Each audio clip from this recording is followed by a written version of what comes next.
Kembali ke gorengan. Belum selesai.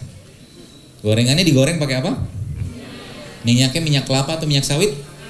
Minyak sawit. Minyak sawit kategorinya lemak trans. Lemak trans kalau masuk ke badan kita, digoreng, dipanaskan, maka dia akan teroksidasi, lengket di usus, lengket di pembuluh darah. Terus apa lagi? Sayur. Kan pakai sayur tuh gorengan bakwan gitu kan? Sayuran digoreng ya rusak lah enzimnya. Terus yang dimakan apa? Jadi makan gorengan tuh makan apa gitu loh? Makan kalori. Makan kalori. Makan gula yang sudah dipanaskan. Karena tepung itu lama-lama jadi berubah, jadi masuk ke tubuh kita jadi gula juga. Gula nggak kepake akan berubah menjadi glikogen. Glikogen nggak kepake diubah jadi lemak. Gitu. Udah mulai paham konsepnya gitu kan. Jadi nanti kalau Anda mau bikin bakwan atau bikin gorengan lah bakwan misalkan contohnya gitu kan, bisa kok. Caranya Anda bikin bakwan yang tidak pakai tepung, gluten. Ada sekarang kan tepung non gluten, ada kan? Ada. Kasih sayur organik. Diaduk-aduk pakai tepung gitu kan, kasihlah bumbu apa segala macam yang alami gitu, lalu dipanggang, di bake di oven. Gak pakai minyak kan? Bisa Kak? Bisa. Saya udah makan, makanya saya tahu. Kayak itu saya berani makan, meskipun nggak boleh, jangan sering-sering juga karena tepung lagi kan. Ya, karena kenapa saya tidak menyarankan sering-sering makan tepung atau nasi? Karena memang banyak akan kita dapatkan masalah di situ. Apalagi kalau seandainya sudah dipanaskan. Ya. Semakin makanan itu dipanaskan semakin enak. Ya. Semakin makanan dipanaskan semakin enak. Salah satu makanan paling enak di dunia apa namanya? Rendang. Iya kan? Betul? Loh, CNN aja menobatkan rendang itu sebagai makanan paling enak sedunia kan? Tapi sehat nggak? Nggak sehat sebenarnya. Kita harus akuin nggak sehat. Kenapa? Santan kan? Jadi kalau Anda pengen makan daging ya dagingnya mungkin dipanggang, dibakar atau dikukus atau mungkin bukan dikukus tapi di sup seperti itu lebih baik sebenarnya. Tapi boleh nggak makan rendang? Saya tidak melarang. Ya, silakan aja makan, tapi harus ada balancingnya juga, harus ada penyeimbangnya juga. Kalau Anda makan nasi katakan satu piring, ya minimal satu piring lagi itu sayur sama buah gitu loh. Ini kadang-kadang kita boro-boro makan begituan.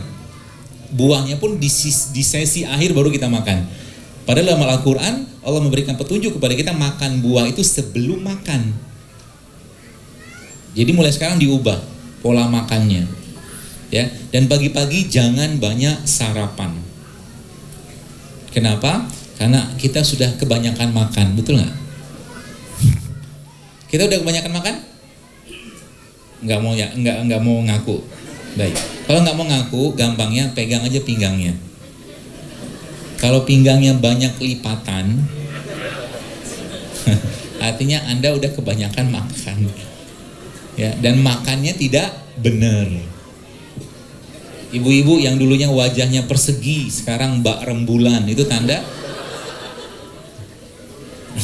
penyakit sih. Saya tadi lihat ada ibu-ibu pas on the way ke sini, ada ibu saya lihat mbak-mbak sih kayaknya, saya lihat wajahnya itu bulatnya minta ampun, sakit nih orang. Serius. Karena wajah kita cerminan isi perut. Ya. Wajah kita itu cerminan isi perut. Jadi kalau mau lihat wajah orang itu, kalau orang itu lihat makanannya sehat atau tidak gitu kan, yang dimakan itu kira-kira bermasalah atau tidak, wajah kita itu adalah salah satu indikatornya. Ini serius, saya nggak bercanda. Bahkan kalau beberapa kali saya ngeliat orang, karena memang belajar juga sedikit banyak itu, ngeliat wajah orang tuh mau mati pun saya tahu, tapi kapan nggak tahu. Kapan nggak tahu, Allah yang tahu gitu kan. Tapi mau mati itu kayak ini lama nih, nggak lama lagi hidupnya, bener ternyata. Beberapa kali kayak begitu gitu kan. Kenapa? Wajah kita tuh kalau orang pucat, misalnya jantung yang bermasalah, maka bibirnya pucat. Orang ginjal yang kena pasti bibir pucat, ini mulut, tengkuk segala macam kelihatan. Anda pergilah lihat orang-orang yang lagi di ICU, kelihatan kan? Aura wajahnya tuh apa ya? Memang aura sakit gitu kan. Kita aja kalau sakit kelihatan, gak usah ngomong, sakit nih, badannya sakit gitu loh. Apalagi memang bermasalah di pencernaannya, ya atau mungkin di perutnya.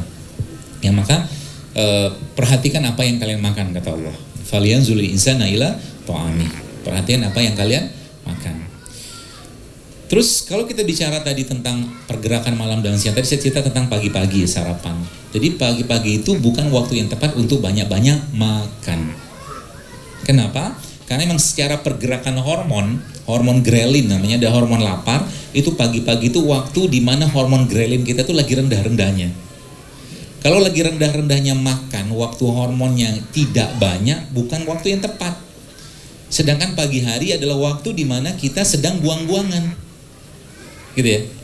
Sedang kalau sedang buang-buangan, jangan ganggu proses itu. Yang pertama. Yang kedua, kalau memang tetap mau membantu proses itu lebih baik, maka pagi-pagi lebih baik minum air putih. Atau kalau enggak, makan buah, makan sayur, gitu kan. Itu lebih baik. Jadi sudah saatnya kita mengucapkan perpisahan kepada abang-abang nasi uduk, gitu kan. Pagi-pagi jangan lagi bikin nasi goreng. Ya. Sering nggak sarapan nasi goreng? Terus kalau sudah ke kantor ngapain? Ngantuk kan? Baik, kita cerita sedikit ngantuk, biar Bapak Ibu paham. Lagi lapar, saat lapar Bapak Ibu sekalian, kita kan butuh energi, gitu lah. Karena waktu lapar kita butuh energi, kita butuh asupan, entah itu protein lah, karbo lah, segala macam. Harusnya, ini pemahaman saya pribadi sih ya, ketika makanan itu masuk, maka otomatis harusnya badan kita kan berenergi, bertenaga kan, bukan malah lemes atau tidur. Kalau seandainya muncul keluhan atau mungkin kondisi kita yang lemes dan bawaan pengen tidur tadi, mungkin yang dimakan bermasalah. Paham ya? Atau kitanya nggak mampu ngolah makanan tadi. Itu sebabnya kalau Anda pagi-pagi, contohnya pagi-pagi itu Anda makan, atau kita makan nasi goreng, atau katakanlah siang lah gitu, kita misalkan makan nasi padang. Ya, saya bukan anti nasi padang. Ya, maksud saya itu makan makanan seperti itulah yang banyak minyaknya, santannya, ya seperti itu. Akan beda ceritanya. Biasanya kan kalau habis makan gitu kan ngantuk. Kenapa? Nasinya sendiri kan sudah miskin serat. Betul? Nasinya sudah miskin serat. Ada enzim nggak dalam nasi tadi? Ada, udah habis. Yang makan enzimnya siapa? Ayam. Iya kan? Ayam kampung itu kan makan itu kan bekatul kan, makanya ayamnya nggak kena diabetes. Yang kena manusia yang punya akal. Kita tertawa tapi harusnya nangis sih. Kadang-kadang saya bilang, kok nggak mikir-mikir kita gitu kan? Terus aja ketika disuruh kurangi makan nasi gitu kan, nanti gimana kalau makan? Anda tetap bisa hidup tanpa nasi, tenang aja. Yang kita butuhkan bukan nasinya, tapi karbohidratnya. Kan gitu. Karbohidrat dari mana? Buah juga ada karbohidrat, ada fruktosanya, ada sukrosanya, kan banyak pilihannya.